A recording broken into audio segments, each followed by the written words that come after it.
இது மகிமை நேரம். ஆண்டவராகிய இயேசு கிறிஸ்துவின் ஈடு இணையற்ற நாமத்தில் மகிமை டிவி நேயர்களை அன்புடன் வாழ்த்தி வரவேற்கிறேன். கிறிஸ்துவனின் உண்மையான அடையாளங்கள் அப்படின்ற தொடரின் 6வது நாள் நிகழ்ச்சிக்கு உங்களை அன்புடன் வரவேற்கிறேன். இந்த நாள்ல நம்ம தியானிக்க போகிறதான தலைப்பு ஜெபமும் கீழ்ப்படிதலும். இன்னைக்கு நம்மகிட்ட மொபைல் ஃபோன் இருக்கு. ஆனால் அந்த மொபைல் ஃபோனில் நெட்வொர்க் சிக்னல் இல்லை அப்படின்னா அந்த ஃபோனை நம்மளால உபயோகப்படுத்த முடியாது. எவ்வளவு விலை உயர்ந்த ஃபோனை நம்ம வச்சிருந்தாலும் அதில் சிக்னல் இல்லை அப்படின்னா அதை உபயோகப்படுத்த முடியாது. அதே போல தான் நம்முடைய வாழ்க்கையில், கிறிஸ்தவருடைய வாழ்க்கையில் ஜெபம் அப்படின்ற சிக்னலோடு நம்ம ஆண்டவரிடத்துல கனெக்ட் ஆகலை அப்படின்னா நம்முடைய கிறிஸ்தவ வாழ்க்கை வீணாய் காணப்படும். அது ஒரு முழுமை பெற்ற அனுபவமாய் காணப்படாது. நம்முடைய ஆவிக்குரிய வாழ்க்கை அது முழுமையற்றதாய் காணப்படாது. ஜெபம் அப்படின்றது நம்ம கர்த்தரோடு பேசுகிற ஒரு சுவாசமாய் காணப்படுகிறது. கீழ்ப்படியும் போது அது நம்ம கர்த்தருக்காக வாழுகிறதாய் அது காணப்படுகிறது. அப்போ இன்னைக்கு ஜெபமும் கீழ்ப்படிதலும் அப்படின்ற தலைப்புல தான் நம்ம தியானிக்க போயிடும். நாம் எப்படி ஜெபிக்கிறோம், எதற்காக ஜெபிக்கிறோம். நம்ம அநேக நேரங்களில் நிறைய நேரம் இருந்து ஜெபிப்போம். 1 மணி நேரம், 2 மணி நேரம், ஏதாவது ஒரு காரியம் நம்மளுக்கு நடக்கணும் அப்படின்னா தொடர்ந்து தினமும் நம்ம ஜெபிக்கிறவர்களாய், வாரந்தோறும் மாதக்கணக்காக நம்ம ஜெபிக்கிறவர்களாய் காணப்படும். ஆனா ஆண்டவர் சொல்லுகிற வார்த்தைக்கு கீழ்ப்படுகிறவர்களாய் காணப்படுகிறோமா? அநேக காரியங்கள், எனக்கு இந்த காரியம் வேணும், எனக்கு இந்த ஆசீர்வாதம் வேணும் அப்படின்னு பிடிவாதமா நம்ம ஆண்டவரிடத்திலிருந்து பெற்றுக்கொள்கிறோம். ஆனா ஆண்டவருக்குரிய காரியங்களில நீ இதை செய்யக்கூடாது அப்படின்னு ஆண்டவர் சொன்னா இதுல எப்படி நம்ம சமரசம் பண்ணலாம், எப்படி காம்ப்ரமைஸ் பண்ணலாம் அப்படின்னு சொல்லி நம்ம யோசிக்கிறவர்களாய் காணப்படுகிறோம். ஆனா ஆண்டவர் விரும்புகிறதான காரியம் கீழ்ப்படிதல் அப்படின்னு சொல்லி நம்ம இந்த நாள்ல கற்றுக்கொள்ள போகிறோம். யோவான் 14ஆம் அதிகாரம் 15ஆம் வசனம் இப்படி சொல்லுகிறது, நீங்கள் என்னிடத்தில் அன்பாயிருந்தால் என் கற்பனைகளை கை கொள்ளுங்கள். நம்ம ஆண்டவரிடத்துல அன்பா இருந்தா அவருடைய கற்பனைகளை கை கொள்ளுவோம் அப்படின்னு இந்த வசனம் சொல்லப்படுகிறது. இந்த கற்பனைகளை கை கொள்ளுங்கள் அப்படின்னு ஆண்டவர் சொல்லுகிறாரு. நம்ம அநேக நேரத்துல ஜெபிக்கிறோம், ஆனா ஆண்டவருடைய கட்டளைகளை கை கொள்ளவில்லை.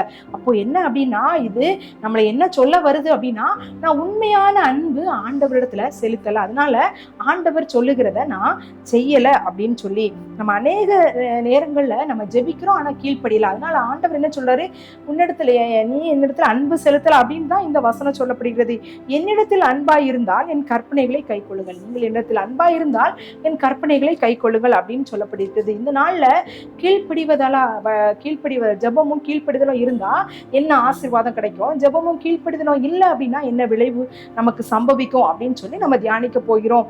நம்முடைய நிறைய நேரங்கள்ல நம்முடைய மனித அறிவுக்கு எட்டாத காரியங்களா இருந்தாலும் ஆண்டவருக்கு நம்ம கீழ்ப்படியும் போது அது நமக்கு கிடைக்கிறதாய் காணப்படுகிறது. இதுக்கு எடுத்துக்காட்டாக லூக்கா 5ஆம் அதிகாரத்துல ஒரு சம்பவம் சொல்லப்பட்டிருக்கிறது.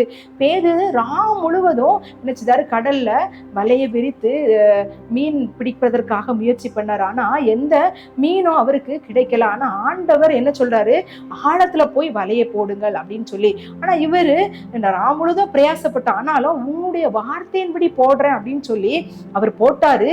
அந்த படகு நிரம்பத்தக்க மற்ற படகுல உள்ளவங்களும் அவங்க என்ன செய்யறாங்க, உதவி செய்யறாங்க. அவங்களால கொண்டு வர முடியாத அளவுக்கு ஒரு பெரிய அற்புதம் நடந்துச்சு. அதே கடல்ல தான் முழுதும் அவங்க ட்ரை பண்ணாங்க, ஆனா கிடைக்கல. அதே மாதிரிதான் நம்ம நிறைய முயற்சிகள் எடுத்து நம்ம ஒரு காரியம் நம்மளுக்கு கிடைக்கல அப்படின்னா ஆண்டவர் என்ன சொல்றாரோ அந்த காரியத்தை செய்யும் போது நமக்கு மிகப்பெரிய ஆசீர்வாதம் கிடைக்கும் அப்படின்றது இந்த சம்பவத்திலிருந்து நம்ம கற்றுக்கொள்ளலாம். ஒரு ஏழை மிஷினரி இருந்தாராம். அவர் ஆண்டவரிடத்துல ஜெபித்து கொண்டிருந்தாராம். அவர் ஒரு கிராமத்தை ஆண்டவர் அவருக்கு காமிச்சு இந்த இடத்துல போய் ஊழியம் செய் அப்படின்னு சொன்னாராம். அதனால அந்த கிராமத்துல போய் ஆண்டவருக்காக ஊழியம் செய்து வந்தாராம். ஆனா அவருக்கு எந்த ஒரு சப்போர்ட்டும் கிடையாது, யாரும் அவருக்கு உதவி செய்யல. அவருக்கு எந்த பண உதவியும் இல்லை, எந்த பொருள் உதவியும் அவருக்கு இல்லை. ஒரு நாள் அவர் ஆண்டவரிடத்துல ஜெபித்தாராம், ஆண்டவரே நீங்க தான் என்னைய இந்த கிராமத்துல ஊழியம் செய்ய சொன்னீங்க, நான் இந்த கிராமத்துல ஊழியம் செய்யறேன், அதனால என்னுடைய தேவையை நீங்க தான் சந்திக்கணும் அப்படின்னு சொல்லி ஜெபித்தாராம்.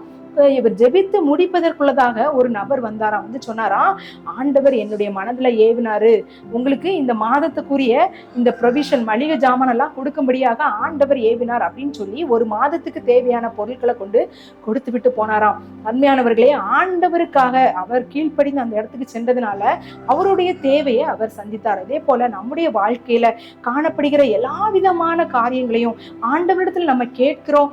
நம்முடைய வாழ்வில ஆண்டவருக்கு நம்ம கீழ்ப்படியும் கீழ்ப்படியும் போது நாம் வேண்டிக் கொள்வதற்கு மேலான ஆசீர்வாதத்தை அவர் தர வல்லமை உள்ளவராய் இருக்கிறார். ஒருபோதும் அவர் நம்மை கைவிடுகிற தேவன் இல்லை.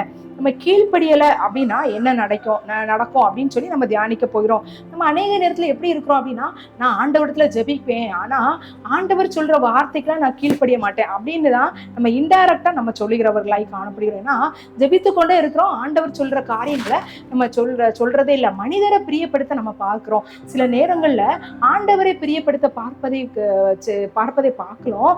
இந்த மனுஷங்களுக்காக இவங்க எனக்கு இப்படிப்பட்ட காரியங்கள்லாம் ஹெல்ப்லாம் பண்ணாங்க, அதனால இவங்கள முகத்தை முறிக்க முடியாது, இவங்களுக்கு நான் இப்படி செஞ்சேன்னா இவங்க என் மேல வருத்தப்படுவாங்க, ஆண்டவர் என்ன செஞ்சுவாரு, அவர்கிட்ட நம்ம மன்னிப்பு கேட்டுடலாம் அப்படின்னு ஆண்டவரை சமரசப்படுத்துகிறது போல நம்முடைய சூழ்நிலைகளும் நம்முடைய செயல்பாடுகளும் காணப்படுகிறது. அப்படி கீழ்ப்படியல அப்படின்னா என்ன நடக்கும் அப்படின்னு சொல்லி நம்ம தியானிக்கலாம். இந்த சவுல் ராஜா என்ன சொல்றாரு அப்படின்னா, சவுல் ராஜாட்ட ஆண்டவர் என்ன சொல்றாருன்னா, அமலேக்கிய ராஜாவை நீ என்ன செய்து அழித்து விடு, முற்றிலுமா சங்கரித்து போடு அப்படின்னு சொல்றாரு. ஆனா இவன் நல்ல ஆடு மாடுகளை என்ன செய்யறான், வைத்துக் கொள்ளுகிறான், ஜனங்களை பிரியப்படுத்துறதற்காக வைத்துக் கொள்ளுகிறான். அதே மாதிரி அந்த ராஜாவையும் உயிரோடு வைக்கிறான். ஆனா சாமுவேல் தீர்க்கதரிசி மூலமாக ஆண்டவர் எச்சரிப்பை கொடுக்கிறாரு, பலியை பார்க்கிலும் கீழ்ப்படிதல் தான் நல்லது அப்படின்னு சொல்றாரு.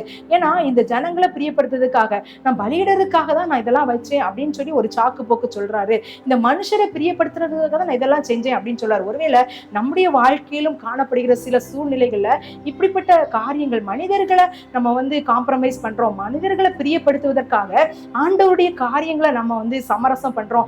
இந்த காரியத்தை செய்யல அப்படின்னா இவங்க வருத்தப்படுவாங்க, இவங்க கோவப்படுவாங்க அப்படின்னு சொல்லி மனுஷரை நம்ம பிரியப்படுத்த பார்க்கிறோம். அப்படின்னா இந்த சவுல் ராஜாவுடைய ராஜ்யபாரம் இழந்து போனது.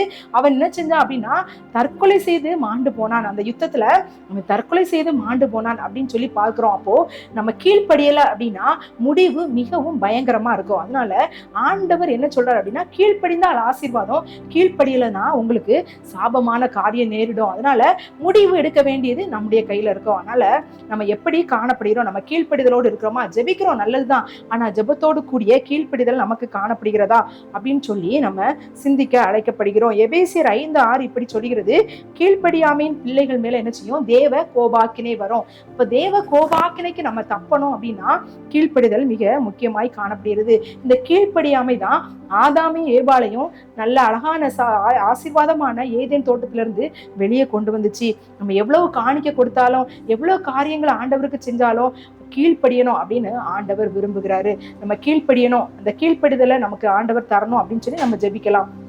எங்களை அதிகமாய் நேசிக்கிறீங்களா அன்பின் கர்த்தாவே, இந்த நாள்ல ஆண்டவரே கிறிஸ்தவர்களுக்குரிய ஒரு முக்கியமான அடையாளம் ஆண்டவரே சப்பா ஜெபமும் கீழ்ப்படிதலும் அப்படின்னு சொல்லி நாங்க பார்த்தோம். ஆண்டவரே இந்த நாள்ல ஆண்டவரே நாங்கள் ஜெபிக்கிறோம், ஆனா உண்மையா எங்களால கீழ்ப்படிய முடியல. அந்த கீழ்ப்படிதலை எங்களுக்கு தந்து வழி நடத்துங்க ஆண்டவரே. உம்முடைய பாதையில எங்களை வழி நடத்த அந்த கீழ்ப்படிதல் எங்களுக்கு வேண்டும் என்று சொல்லி ஜெபிக்கிறேன். எங்களை தாழ்த்துகிற வெறுமையாக்கிறோம், நீர் பெருக நாங்கள் சிறுக. இயேசுவின் மூலம் ஜெபிக்கல நல்ல பிதாவே, ஆமீன்.